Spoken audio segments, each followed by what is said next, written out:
Do the events of your past run through your mind like an old cassette player? Past thoughts can seem like a steel chain sometimes, holding us back and not letting us move forward. But the first thing to notice is that these very past thoughts don't exist anywhere except in your own head. They're your own doing. And this video will show you that you are not the past, and it doesn't have to dictate you. Now, the past may seem like an unvanquishable foe, but the truth is, it's just a trick of our own brain. More accurately said, it's a habit of our brains. The past is just a habit. And for this very reason, it's also something we can break. We have the tendency to replay events of the past in thought grooves, the scientific term for this being a neural pathway. Particularly traumatic events can be played back again and again, each time keeping the neural pathway alive. The question is, why does this happen? And the short answer is, it's just a habit of our brain. So you can see that it's not your past that you have to overcome in itself, it's just your mind and emotional patterns you have to overcome. Our friend here is sitting in his apartment. He can hear the rain outside, he can see the light of the lamp as well as all the details in his room. Thoughts about his past are simply not necessary in this moment. They're useless to him. They don't tell him anything he needs to know, and he can't act on them. In fact, they're nothing more than just entertainment. By simply not thinking about the past, by resisting the temptation to think about it, we start to unravel the past, and as we become more present, the neural pathways actually start to fade and die. So it may feel a bit strange at first, but the way to get over the past is not to analyze or dissect it, it's just to simply be present with the past. This of course means not thinking about the past, but just allowing the past into the present. Thinking about the past actually keeps it where it is. So why is this so hard to do? Well, the past is actually a living emotional monster.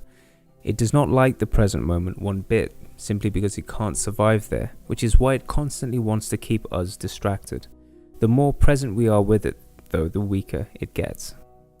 As the past is a habit, we have to break habits in order to break the past, and the body's actually always trying to throw the past out. But to do that, it needs our help, it needs the right conditions. So the first thing to do while the body is getting rid of the past is to not create any more past, not to make the past any stronger, which would work against the body's natural efforts. Breaking all of these habits as much as we can will create the environment in which the past can be broken. And this means vicious cycles have to stop. For example, if we escape from the past habitually by spending too much time in technology, this has to be broken too. So we're bringing an end to the addictive behaviors as mentioned in Science of Yoga 3. But for the deeper traumatic parts of our past, we have to do something else. In yogic texts, deep past problems are known as deep armor. This was mentioned in a previous video. We have to create a biochemical environment in which armor can be let go of. And this means being very careful about what we put into the system. Anything inflammatory will simply impede the process and slow it down. In some cases, it can halt the process as long as the inflammation continues.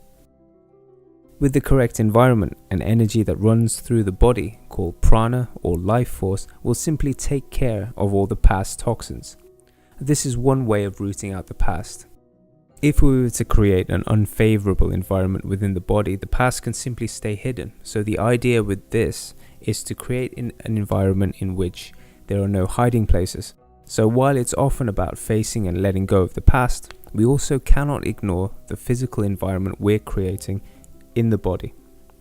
As we start to break the habit of thinking of the past, we'll also simultaneously break the future thinking habit, because the future in our heads is just a modified version of the past. Both are unnecessary and illusory as each other. Both are in fact completely dispensable.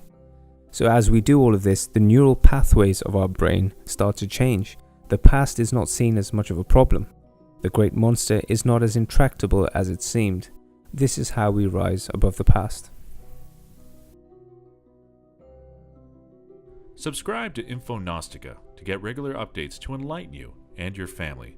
Join our community while you're here. Until next time, Padawans.